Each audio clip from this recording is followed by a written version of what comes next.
Hey everybody, what's going on? Alan here. Welcome to the channel. There's going to be a short video for you guys, a quick upgrade on the 3.6 liter. 3.5s don't have this, but I just got done replacing the oil cooler in the center of this engine here, and they are known for leaking in multiple ways or even cracking. So I put in a Mishimoto all aluminum one. There are all over the internet. You don't have to go Mishimoto. You can get a $60 Amazon one if you wanted to. But the problem I heard with these engines is that they like to chew up cams. They don't like long idling, which isn't really, I don't think this will solve this issue, but dry starts is the issue. Everything drains back down into the bottom of the pan, and every time you start the engine, the cams start up relatively dry, right? So this I picked up from Baxter Performance. Now there are two part numbers. If you have your original oil cooler, this takes the same style oil filter as your 2011 to 2013, maybe 2010 to 2013. You're gonna have this type of oil filter with this type of O-ring, this large O-ring we'll call it. Now 2014 and up, you have this guy. I dropped it in the dirt, but small O-ring, different style of oil filter. So that's the difference. Now if you've got the 2013 and lower, you're gonna want the 101 BK. But if you got the 2014 and higher, you got the 201 BK. Now this is actually a 2012. The reason I've got the 201 is because Mishimoto comes with a design that is set up for the 2014 and newer. This is Mishimoto's cap and filter, and it says here, it reminds you, use the 14 and up filter. So I had to go with the 14 and up Baxter Performance anti-drain back valve. That's this guy right here. And now this is going to eliminate having a filter inside there altogether. After this is installed, which I'll go through in a second, you're going to want to pick up a filter like this. I'm using a Mobile One M1 212, and that will screw on top, spin-on style. First, let me walk you through exactly what the directions say. So you're going to install this without O-rings on it, just to make it nice and easy. And you're going to tighten it all the way down. And it's going to get to a point where you feel it bottom out, but it's hitting the spring-loaded part of the filter. So keep going until you've closed this gap up. Once you close that gap up, you can figure out which of these side holes you need to use. If you look on the side, there's a hole here and a hole there. Now with it all the way tightened up, I've discovered I need this hole to be exposed, or this is the hole that ends up being exposed.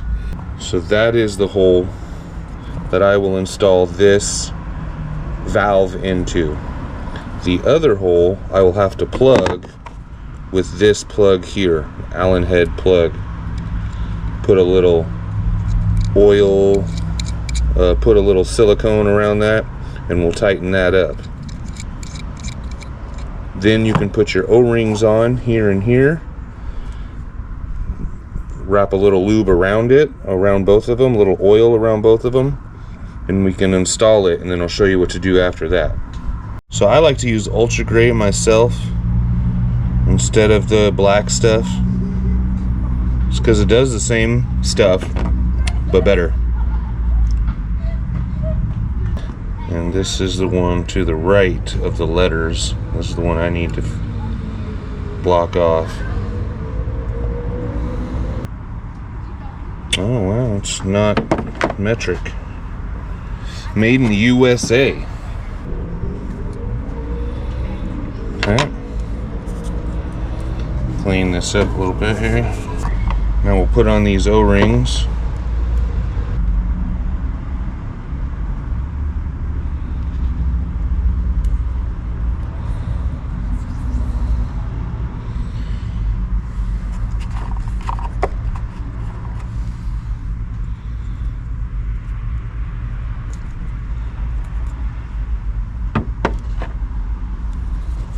Some lube around there.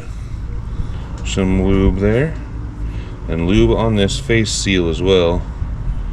Just so it doesn't go Now, we'll toss it in.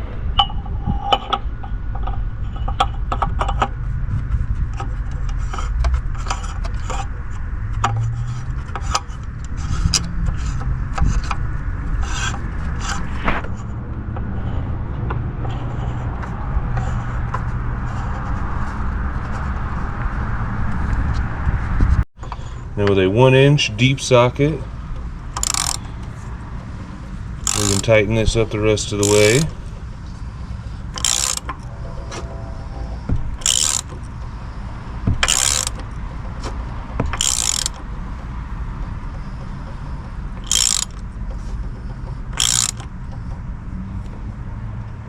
Just like that. And it is right in the same spot as where it was when I test fit it. That's how we know we're good. Now there's an Allen key in here to lock it in place. Oh yeah, that should keep it from backing out. Not that it should with the O-rings anyways, but that's just a little extra assurance. Now for the elbow fitting that we're going to put the valve on, some more ultra gray. And these are tapered. So technically you shouldn't need anything because the tapering effect should seal it, but better safe than sorry. So I don't have the room to spin that. It's just barely running into the cover here. So I'm gonna loosen this lock nut. All right, take my 1-inch and back it off just a hair.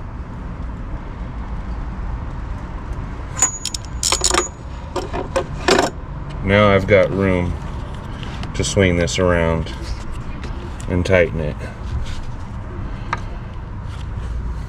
And you want it to finish in an upward position to make it easier on yourself in the future. Now it says with a 15/16 you should be able to grab this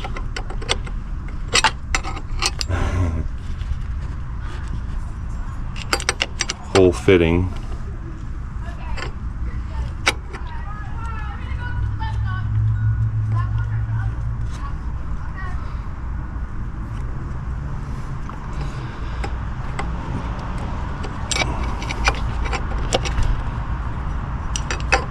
Or you could use the crescent wrench method. Okay, now it's straight up and down. And we'll tighten this right back to where it was, which was right there.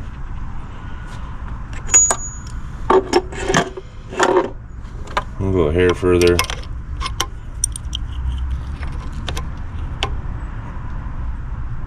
There we go. Tight, tight, and we can tighten this back up.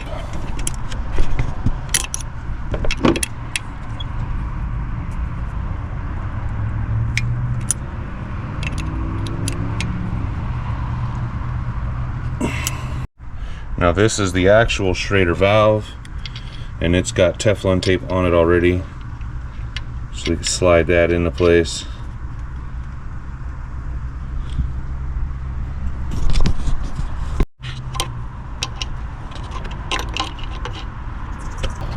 And this fancy chrome cap. Now this is just like a bicycle valve stem cap, so if you wanted to put like a spike on there or a skull head, go for it. Now I'm going to put just enough in here to help soak up the element inside and hopefully not drip any when I go and turn this upside down. Now you might be thinking, well, that's going to be a problem when it comes time to change the oil, right? Nope. I'll show you in a second. So we'll spin this around and around to soak the element.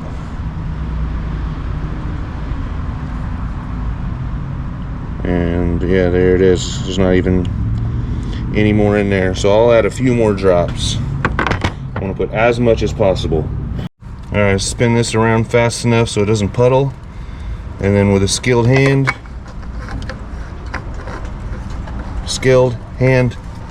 come on. There we go. Tighten that up, just hand tight. Okay, that feels good. So when it comes time to drain this, change your oil, you're going to take the cap off, you're going to blow 30 psi into this valve, and that'll evacuate this whole thing. Then you shouldn't have any leakage when you take it apart. And that's how you do it, guys. The Baxter anti-drain bag valve and a 3.6 liter. Let me know what you guys think, if you've done it, if you've had it, if you've using it, and what you think of it. But until next time, guys, peace.